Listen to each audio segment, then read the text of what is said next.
It's all fun and games till someone gets shot. Silence, God of Destruction.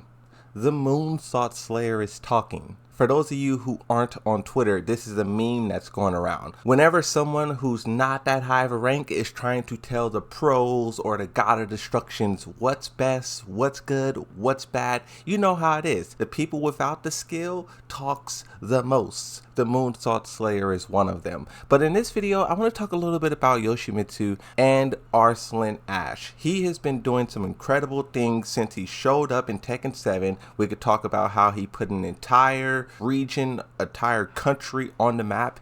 In my opinion, I think that is one of the most important, impactful things to ever happen in fighting games. Name one other person who put an entire country on the map.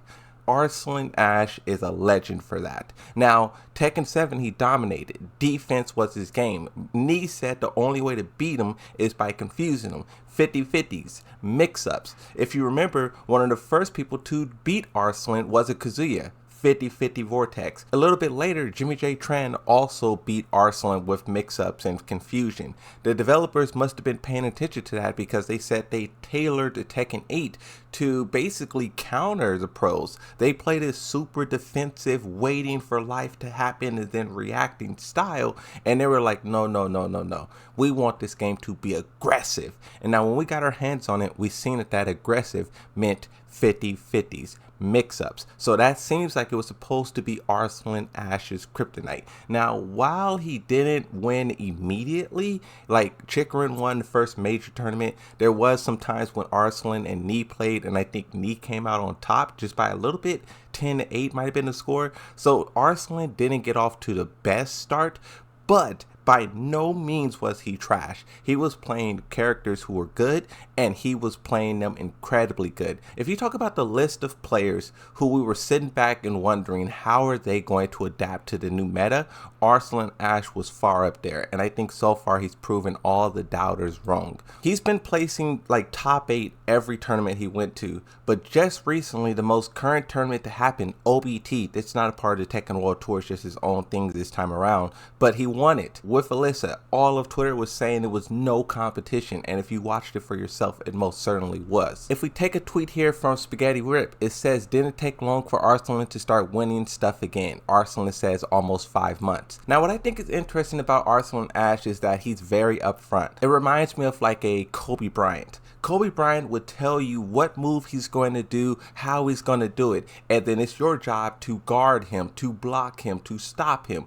But Kobe Bryant's the GOAT. He would still score. And he'll tell you before he do it. And he'll still do it. He'll still do it. Arslan, he said at the start of this patch, the characters I'm playing is Nina, Alyssa with Akuma as a pocket pick. That's all the information you need to know. If you're one of these players who goes around like looking at other people's gameplay, other people's characters, you want to lab the matchup, Arslan just gave you everything you needed. The next tournament with Alyssa, like I said, he dominated. He won. And it was crazy too because it wasn't even close. He beat Molgold, who is like, he's kind of not really known like that. He didn't really do anything major in Tekken 7, but in Tekken 8, he's really like starting to up his game. But even he couldn't keep up with Arslan Ash. Now, things took a turn because at the same time, Kane and Trench, one of the best Yoshimitsus on the planet, in my opinion, I think it goes iMusician, and then there may be like another like Japanese or Korean players there, but I think number 3, pretty much number 2, is Kane and Trench. And when you look at his style versus iMusician, it really is far apart from one another. iMusician is known as this very crazy, chaotic, unstoppable. You will go insane trying to process what iMusician is doing. But Kane and Trench, he plays a very refined, he plays a very calm, a very waiting and reacting style of Yoshimitsu, and it's really amazing. And what I think is so interesting about this is like, that's not really how you play Tekken 8. You don't wait and you don't watch, you just do, right? And it's your opponent's job to do better, right? But if you watch, I did a video breaking down Kane and Trench's gameplay. Yes, he's still playing this very like passive style, but he's another player who transitioned into Tekken 8 very well. He sits back, he waits, but he has no problem with immediately going in and killing and taking advantage. And the reason why this is important to Arslan, because Arslan was checking out the gameplay and he was like, hold on a second. In Pakistan, because we don't have an online scene, right, they still pretty much are tied to the arcades, we don't have a lot of characters like Yoshi, Bears, Lee, etc. The only way for me to get better with these matchups is to travel and get more experience. He also says, when I get back, I'll play Yoshi. After watching Kane play Yoshi, I'm impressed by his simple yet effective style, which reminds me of Kunimitsu playstyle, with plenty of mix-ups. I'll definitely give Yoshi a try. Alyssa, Nina, and Yoshi for this patch. Kuma has been thrown away, and in his spot is Yoshimitsu. Now here's the thing about Yoshimitsu that makes him so interesting. I have a new PC for those of you who don't know, and with that PC, it allows me to do things like this. Boom! I could click over to the game and show you exactly why Arslan Ash is gravitating towards Yoshimitsu. He has really good tools like down 2, that's a good keep out tool. His down forward 4 is a good keep out tool. He has this one, which has a second follow up. And then also you got to talk about the flash. The flash is one of the best keep out tools to ever exist. He also has the spin, which is better than sidestepping. But the thing about the spin in Tekken 8 is that in Tekken 7 you used to be able to spin and hold forward and cancel the animation. Like if you look at Yoshimitsu, his hands come down very slowly, and he can't block until his hands do come down. So see that?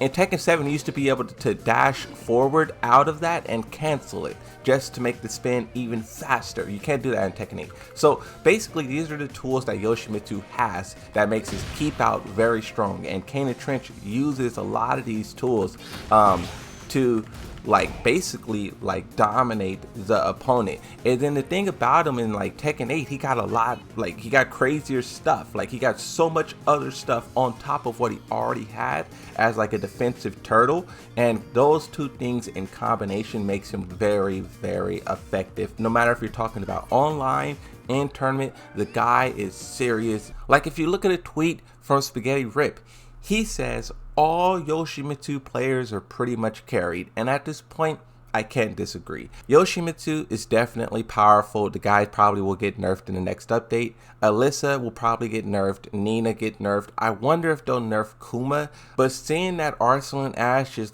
jumping between all of these characters, to see that Yoshimitsu is rising up amongst every character in the game, it's pretty interesting. If you think about Tekken 7, Yoshimitsu was never top tier. Never. People would say he's good, but there would never be that proof that he's good. There would never be people playing him in tournaments, or his win rate wouldn't be good.